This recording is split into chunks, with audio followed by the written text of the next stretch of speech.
Oh, this is exciting. Welcome to Undoing I Do with Stephanie and Aday. I am Stephanie Hunnell, the owner of the Hunnell Law Group in Asbury Park, New Jersey, and your co-host for this evening.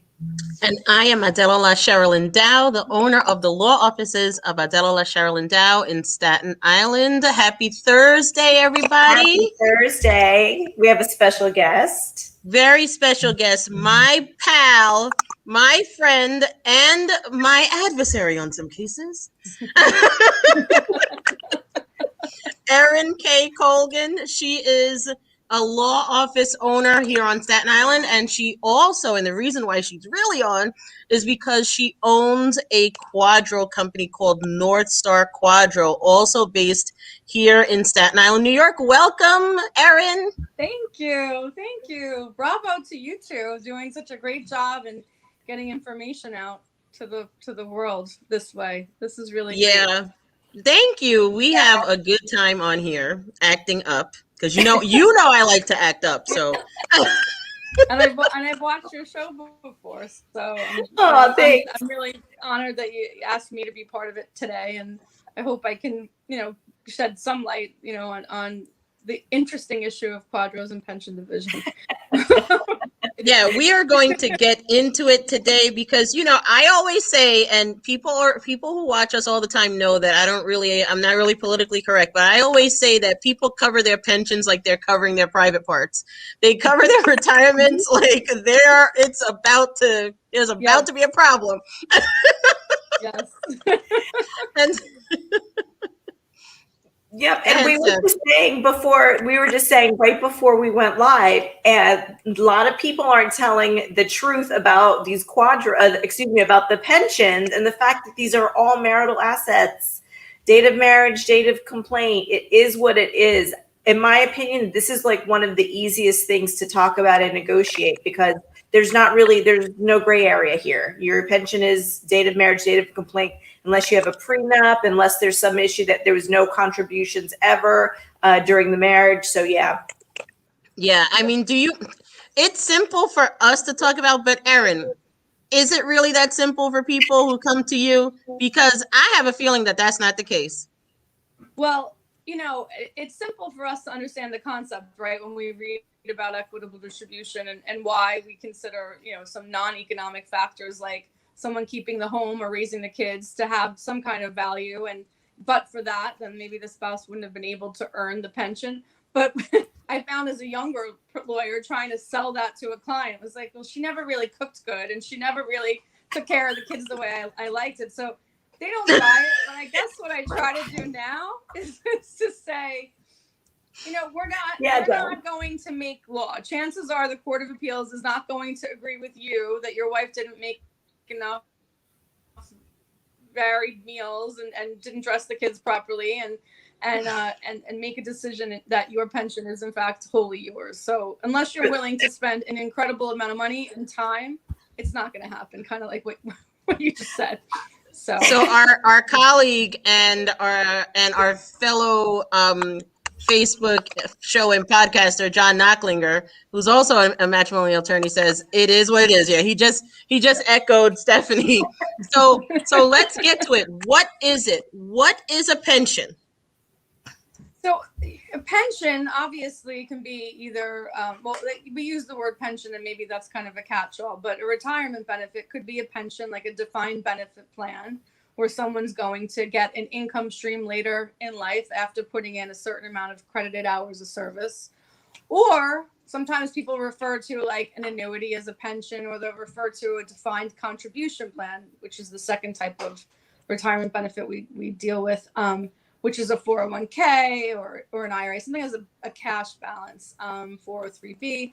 So there's all different types of retirement assets. So as the practitioner, we have to identify what it is, because I just had, right before we got on, I was on the phone with the NYPD pension plan, because I had a divorce agreement from like 1996 that gave a lump sum from a defined benefit plan. And it was a small lump sum. I think it was $16,000.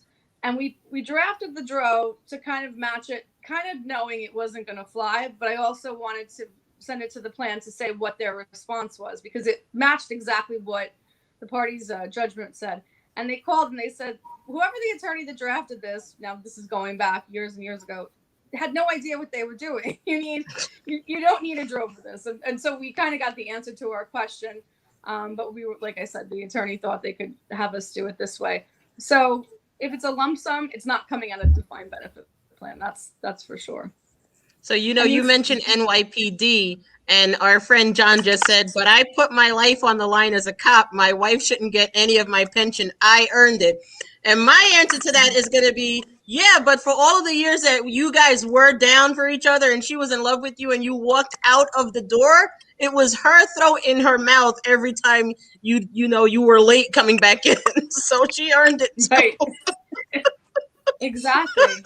But it really can get to be emotional, right? Mm-hmm. Yeah. Very much so. Very much so. And so what is the difference between people splitting a pension and the annuity and people being entitled to Social Security? That's always a common misunderstanding. And also the misunderstanding I find with the Social Security is that they think that it's actually going to either reduce their benefit or they're taking something. The Social Security is completely outside the scope of matrimonial law, as what we're talking. The state court doesn't have any control over the Social Security benefits. So if you're married longer than the 10-year period, you're going to get your if you didn't contribute, then you'll get your spousal, or maybe yours is less, but that's not going to affect your spouse's benefits. So sometimes you have someone come in and say, I'm not giving them my Social Security. Well, that's not up to you, and thankfully that's not up to us to negotiate. Right. And the Social Security benefit is a federally issued benefit. It is not, and it has nothing to do with an entitlement from your employer. Correct. And there's no offsetting it. Right. Yeah, because I've gotten that from clients also. They want to start trading against that somehow. And no, I tell that does not happen. While they're check your Social Security. See what you're contributing. See where you're at. See what your spouse. The Social Security website is like a treasure trove of information, so you can kind of find out where you're at. But that is what it is as well. Like, we can't really mess around with that too much. Right. That's just like you saying that you want your spouse to give you back your last name. They don't have to do that, and nobody can force them to. So right. when it came to that NYPD pension that you were just talking about, and you said that order was from 1996, right, or 1997, something like that. You said we're talking about almost. Yeah. I mean, I don't even know how many years later, right? And people are just now coming up with this quadro to get somebody to do something about.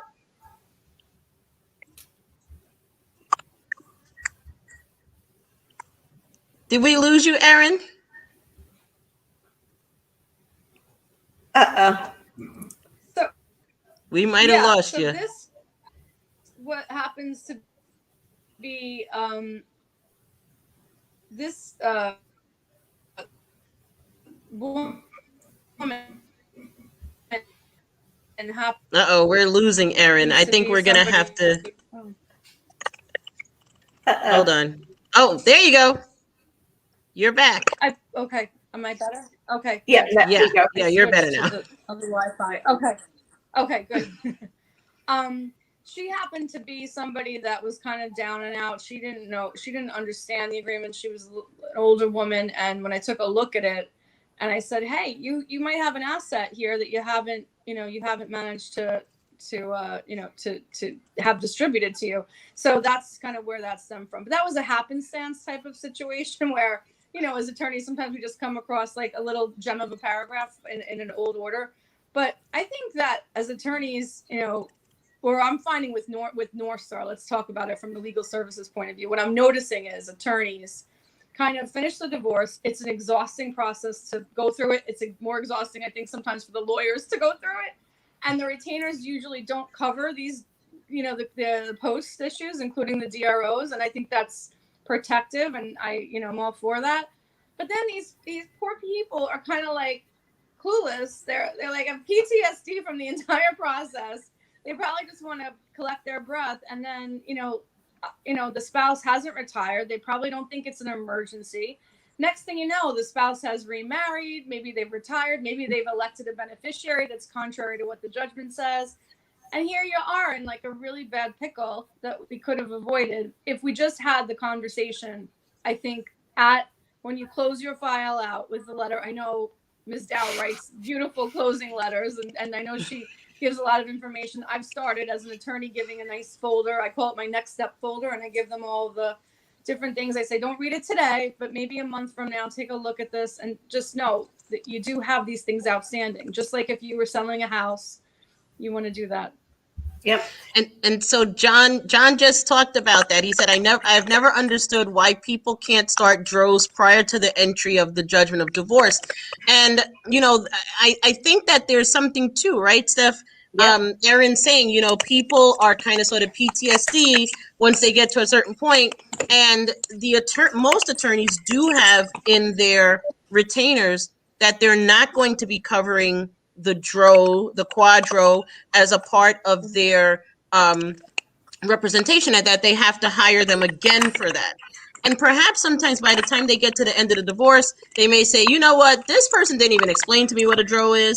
This person didn't explain this, that, and the other. I don't even want to hire them. Mm-hmm. I'm going to move on.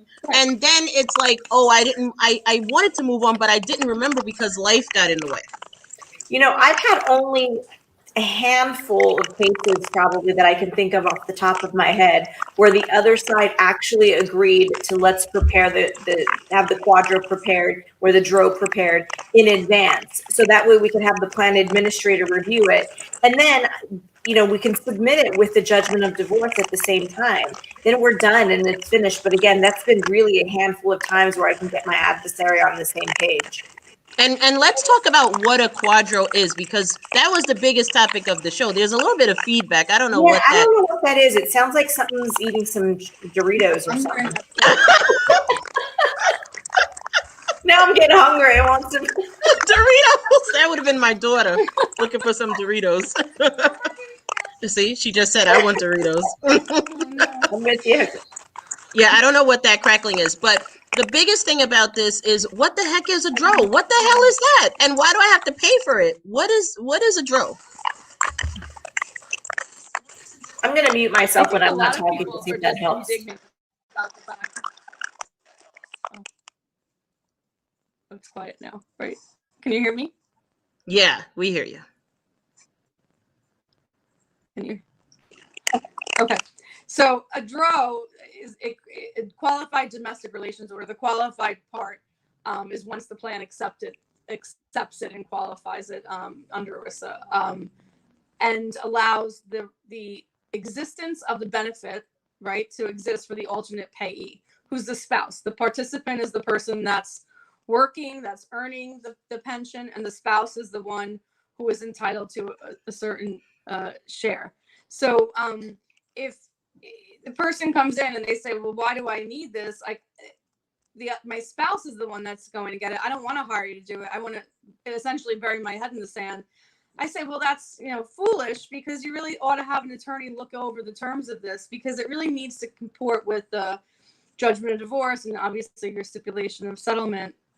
But a lot of times it's really misunderstood, and they don't even understand the value, a lot of times, the litigants of hiring a quadro professional to do it. But I know with mediation, we have a lot of mediators sending us cases so that we can get pre-approval from the plan before there's even an index number. And also, if we send on, I know with deferred compensation in New York City, they will freeze, once we send them a notification that there's, we're sending this to pre-approval, they will freeze that plan or that account until that quadro then comes, or they give you a time frame. I'm not sure if it's like a year or it depends, because I've had a few of them that way, but they will definitely put a hold on and a flag on that person's account.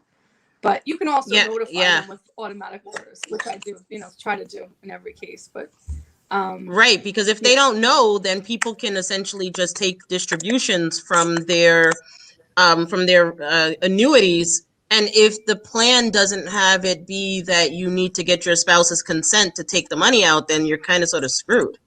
Yep, we do that all the time in New Jersey for the police and firemen, and also for any kind of union pension, because they have the union pension, they have like the pension, they have an annuity, and then they have something else on the side, and I forget what it is, but and then they can pretty liberally take loans against it. Yeah. I mean, and you know what? I had a situation like that in 2019, where right before the adversary was served and before I could even notify the annuity, the gentleman had taken out $150,000 from his annuity. Thankfully, he had about $500,000 in there, so there was still money that was going to be left in order to give my client her share of the 150. But yeah, people do that type of thing all the time, and you got to be as the litigator, you have to be very diligent about requesting the information about what's in that account. And if you can't get it from the other person, you got to be issuing your subpoenas and your authorizations, right, Erin? John's on the same page too. Sorry, he said he's in the peanut gallery. He's also he's like right on. He's right on topic with us, because that's what you're talking about, the discovery process. Yeah. So the discovery process is the exchange of financial information. And what John is saying, and John is, again, a matrimonial lawyer, a recovering matrimonial lawyer. He does mostly mediation now, but his practice still does matrimonial law. And on the litigation side. And he's saying his big issue is that people do nothing, get discovery or retirement accounts during the divorce, and then they have this long drawn out process, PJ, which means post judgment, that causes a 6-month shit show.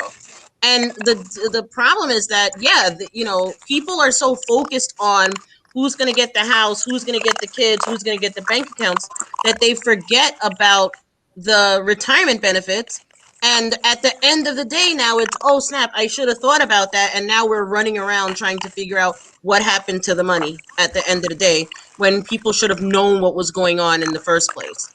But I have a lot of adversaries. I have one right now here on Staten Island who's literally trying to break his back to not give discovery on the retirement benefit. And I think it's because his client has already siphoned some of the money. So I'm just going to go around him and get the information from the plan.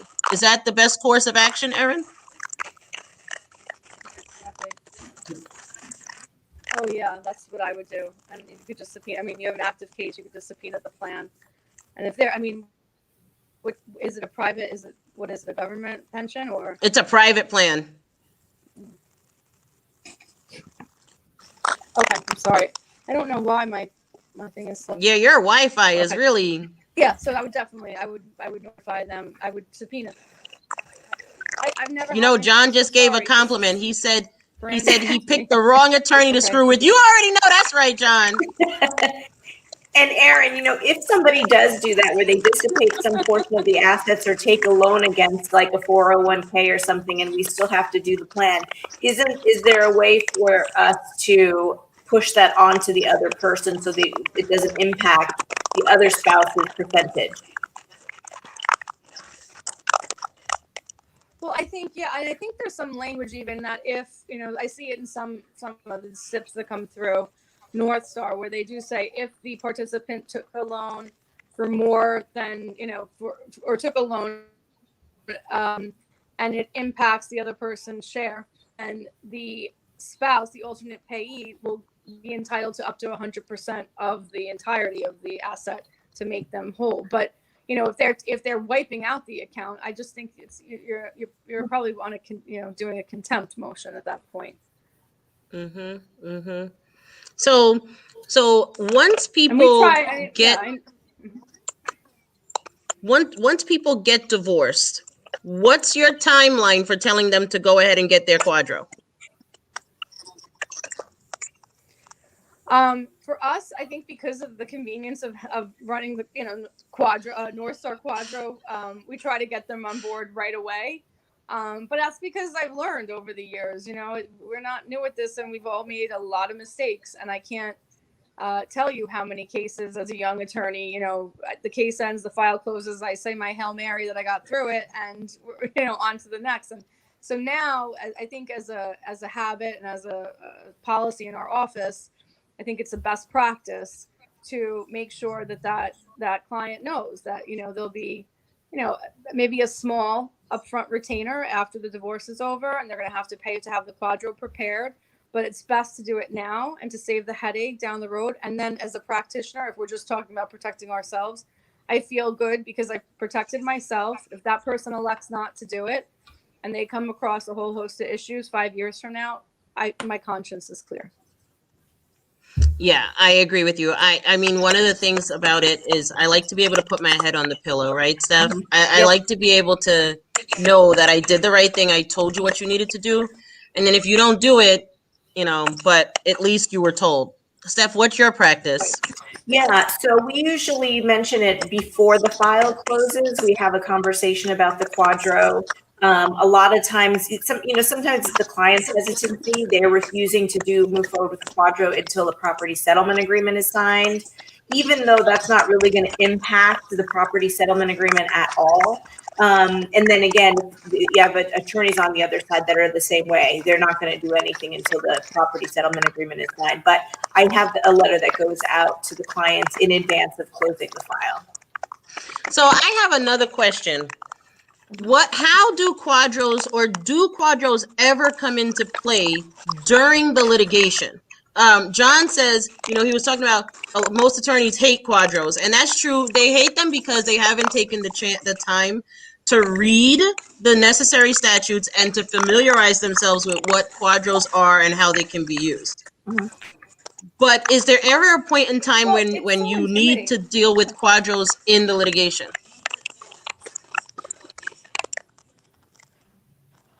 Well, I think post judgment, clearly that's the time where anyone could do a quadro. We there's a case pending right now where there's an issue that the participant is very gravely ill. So that's saying that it's a post judgment. We're trying to push to have it signed earlier than later because, obviously to protect the alternate pay. But I think during litigation, the best we can do is really have a pre-approval. Like, I don't think that if it's a child support arrears, the court can sign off on that. Sometimes we're able to draft DROs and put in like attorney fees if it's meant to enforce child support, spousal support, and they will honor that. But, I find that on the other side of it, preparing the quadros, the simplest task, as a practitioner, is probably just to notify the plan and get the plan documents. And you can get a lot of stuff online. It's like all very accessible. So for example, like the police department, actually NYSERS has the New York City Employees Retirement System has had a lot of changes in the last few years with the types of DROs that they will honor. They're increasingly wanting more dollar amounts in there, and they don't want to have an actuary figure out what these percentages are. The teachers, New York City teachers, TRS, they have some real specific language about loans and stuff that, as a lawyer, like you can't just put boilerplate language in because your client is going to lose out, especially with that. So I think that's really the starting off point. Is it might take you a half an hour just to do a little bit of Google search. And I'm saying it as simple as possible, and you kind of get a breadth of information that you wouldn't have had that may change the course of how you litigate the case.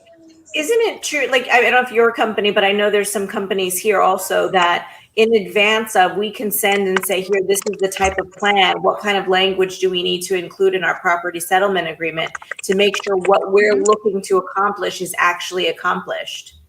Right. Yeah, we do that all the time. Yeah. And that's why that we're a very small company, and that's why I kind of like the way that we run things, because we're very accessible. And if someone needs to speak to one of the attorneys, or if someone has a question, we're pretty much we'll get right back to you within 24 hours, and if not by email, we'll set up a phone call, even if it's for like a participant who has questions. But we'll do the language. The proposed language is important. that it's right. Yeah, I think that's really valuable for attorneys, especially if you're an attorney that you're hesitant to have to deal with quadras, and maybe you're putting that off because you just don't want to deal with it. You're not sure about the language, and you're, might be intimidated going to the website and seeing all of this information. I think that's good to know. I mean, that's a resource that, I think is invaluable. Absolutely. I mean, look at what you initiated our talk with. You said there was this attorney who drafted these documents and knew not one thing about what they were doing. First of all, I never draft Quadro documents. I know that I'm badass at what I do. I understand Quadros, but I am not going to draft any of the documentation because I do not stay as on top of the of any changes with respect to ERISA or the plans as much as somebody like Erin would. Right. So I think I use Erin almost exclusively unless the agreement says something different about, with Quadros. And I refer and I give a list of companies and I say, look, if you want to hire me to review the stuff after the Quadro is done, perfect. But we at my office, we always use a Quadro writing service for the purpose of making sure that the language is right. Look, I had a situation with another colleague where we put in language with respect to loans for a teacher's retirement system, Quadro or DRO, and TRS was like, yeah, sorry. If the participant, who's the person who owns the pension, takes a loan, it's going to affect the other person's retirement benefit share. So, and we ended up in post-judgment argument about this. And it ended up costing the parties thousands of dollars. Yeah. Mm-hmm. Yeah. John said, look, John and I have a go ahead, Erin, because we have a delay, so I didn't hear you. I'm sorry. I've moved the phone. Oh, don't worry about it. We see you moving. It's the internet is not cooperating with you. I know. I think a lot of people don't know that. And with the TRS, I mean, that's kind of difficult for a client to take that on. Let's just say, okay, I can't access my account. If I need to take a loan, if I have a hardship, I can't even do that. And you may have a teacher that's, only 10 years in, and she may have a very long time to go, and she's restrained. So it's important. And I think it kind of begs for lawyers to be a little more creative and maybe doing set-offs and trade-offs for different assets where, because I think just, the whole movement toward just Quadro and, sell, divide, everything 50-50.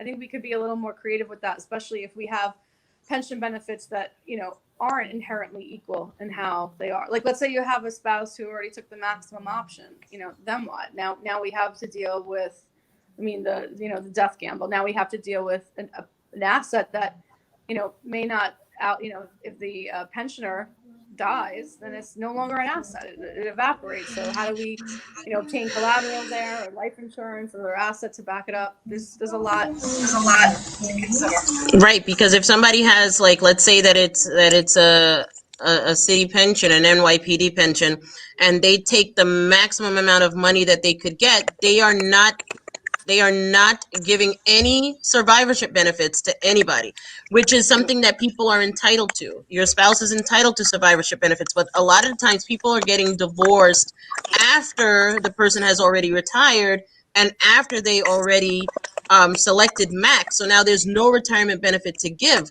What do people do then?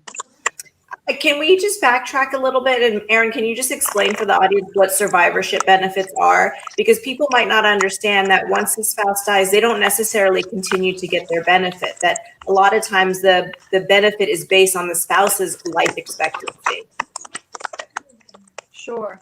Yeah. The way that a lot of the, I guess, the civil pensions are, the city, state, federal pensions, the city to state federal pensions are that there are several options that a participant can choose. One is the maximum. That means when the pensioner dies, the participant dies, the benefit dies. That's their maximum benefit they can get. Then usually there's a joint and survivorship option. Under NICERS, it's usually option 2 or option 4, option 4, then there's a pop-up option.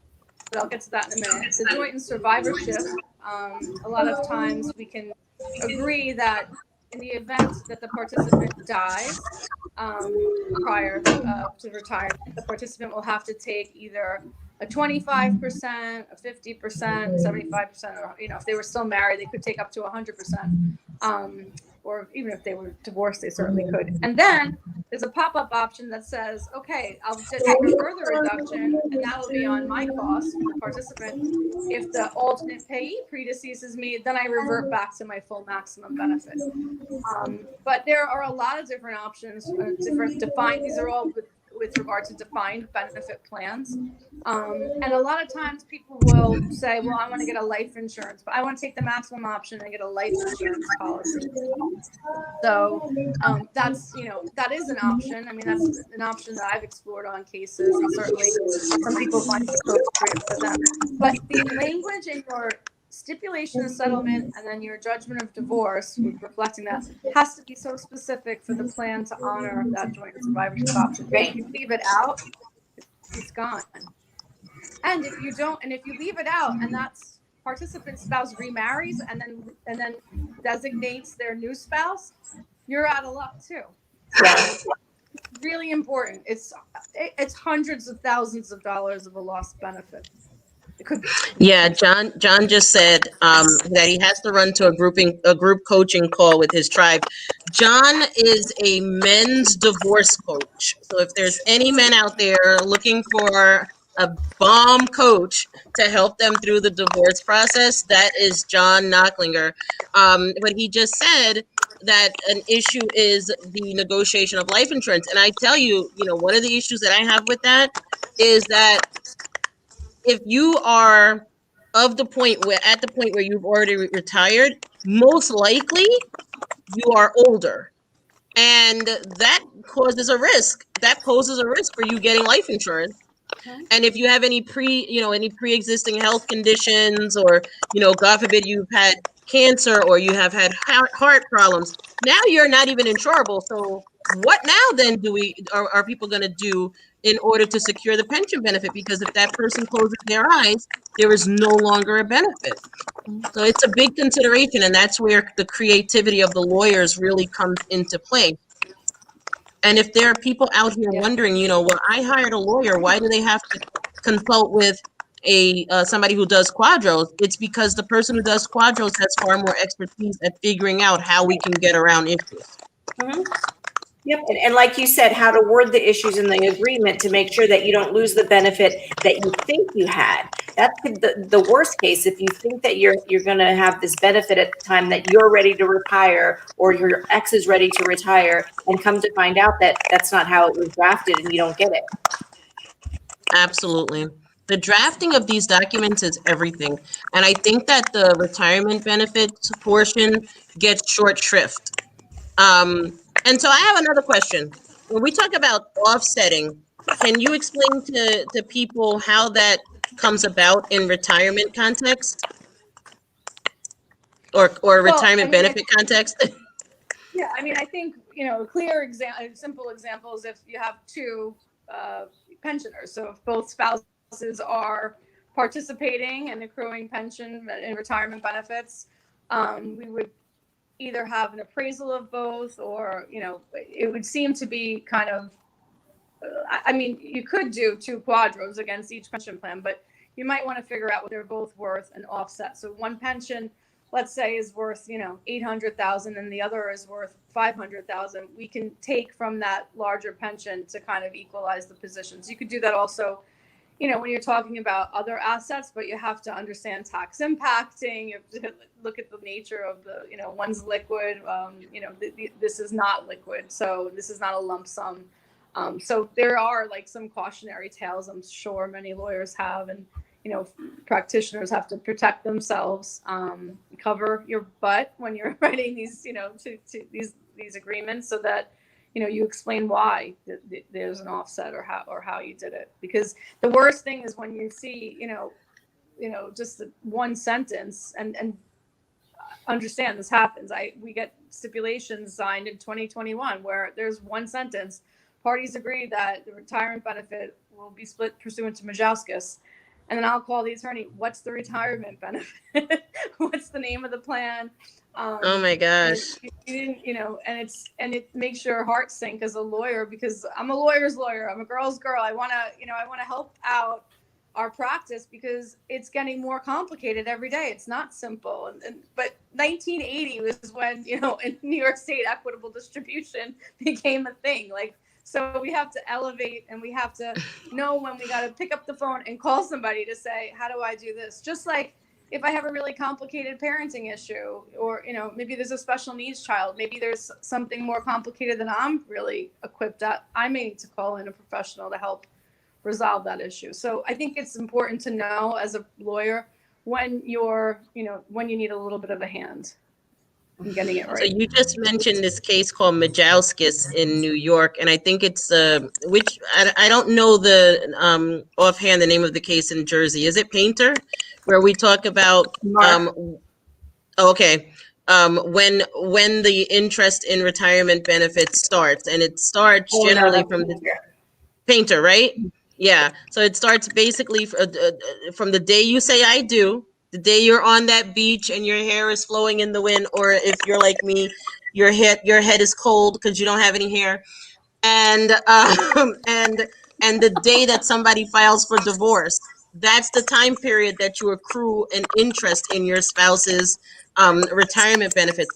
And if somebody just puts in a case name and they just say Majauskas, or they just say Painter, and it's in the quadro, or you want it's in the SNP, but you want it to be in the quadro, the plan is going to come back and say, yeah, we can't do that if it's an annuity. We need to know a sum. We need to know how much money this person is getting, not some esoteric date, that the benefit started.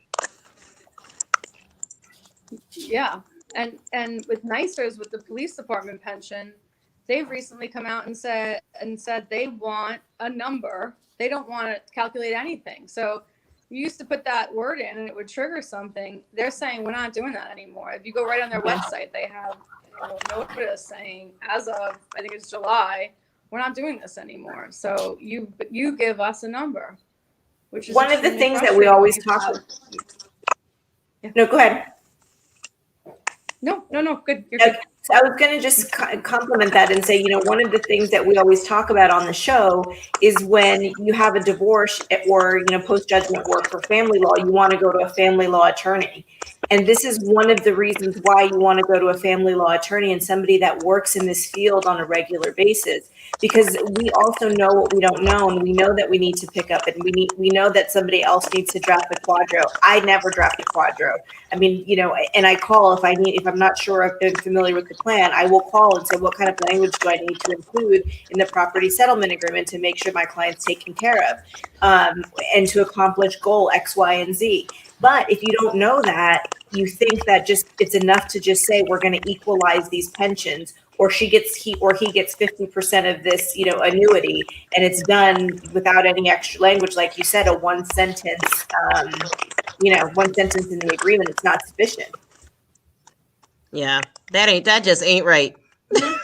And it could cost hundreds of thousands of dollars.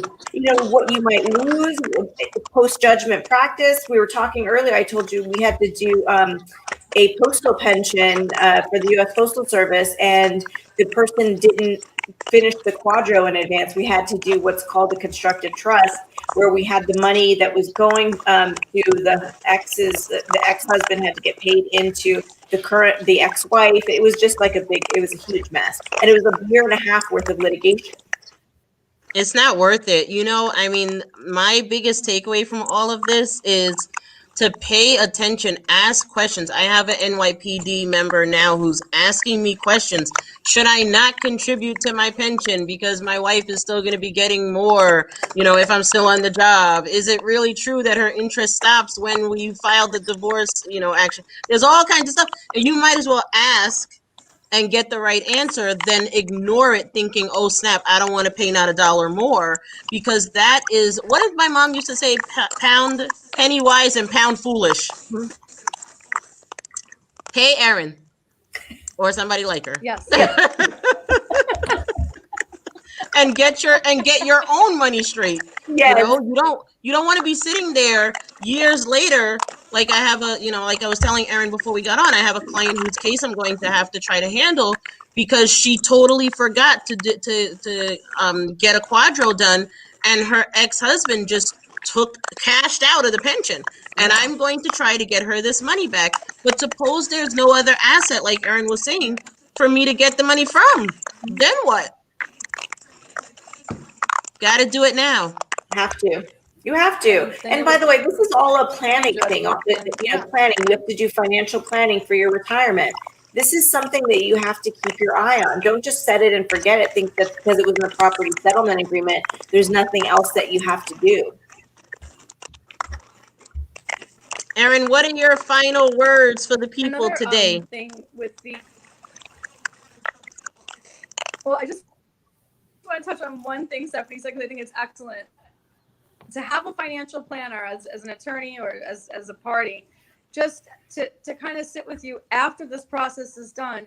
So if you are getting a rollover from a defined contribution plan, that that money is going to be working toward your retirement goals, because this is to preserve your interest, and this is to protect our clients. So if I have a spouse who's financially uneducated, right? She's maybe actually uneducated. Maybe they spent a lot of time doing domestic work in the house, maybe a lot of time not really paying attention to the household finances, and was married for 40 years and now stands to get, a portion of the pension and the husband's retirement. I want to make sure that I, as her attorney, give her all the tools and I try to protect everything I can for her. As a quadro preparer, I want to make sure that, the quadro reflects everything that's in the party's draft within the confines of what the plan allows. So we're, as a quadro preparer, we're kind of between those two worlds. And then at the end of the day, this is these people's savings, their life savings. It's so important. It may sound like a dry issue, but this is the most important issue I think people think of from the time they start working is their retirement. So it's our job to protect that. I see it as kind of protecting their sanity and preserving their life to some extent. And I love this topic. I'm so grateful that you had, me on today. I'm sorry for the feedback, but it's okay. We'll clean it up later. Yeah. We're so glad you joined us. We really appreciate it. Thank you, friend. Yeah, no problem. Take care. Okay, bye. Thank you for watching Undoing I Do. And if this information served you, please share it with your friends. Share it with your people that you don't even like because you want to help them out because you're just an altruistic person. Share it with everyone. Thanks for watching.